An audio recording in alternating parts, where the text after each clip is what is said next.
என் சூழ்நிலை சரியில்லைண்ணே, அதான் ஒரு கோழியை கொடுக்கலான்னு உங்களை கூப்பிட்டேன். வீட்டில் மளிகை சாமான் வாங்க கூட காசு இல்லை. சரிப்பா, போய் கோழியை பிடிச்சிட்டு வா. இதோ பிடிச்சிட்டு வரேண்ணே. யோ, இப்ப யாரையா விற்க போற? வாழை தான்டா. ரொம்ப நன்றி உணர. எப்படியாவது அவளை வித்து விடு, தொல்லை தாங்க முடியல.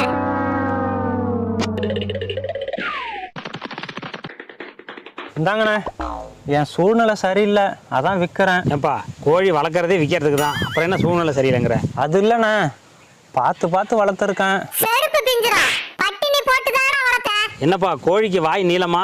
ஆமாண்டா, வாய் வங்க கடலை விட நீளம். பாக்குறியா?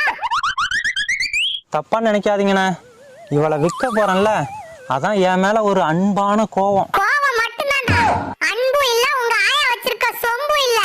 என்னடா ஆள் இப்படி பேசிட்டு இருக்கா? அந்த பேதியில போறவ யாரு பேச்சையும் கேட்க மாட்டாடி. போன மாசம் கேட்கும் போது அவளுக்கு பேசவே தெரியாதுன்னு சொன்னேன். அவளுக்கு பேசதான்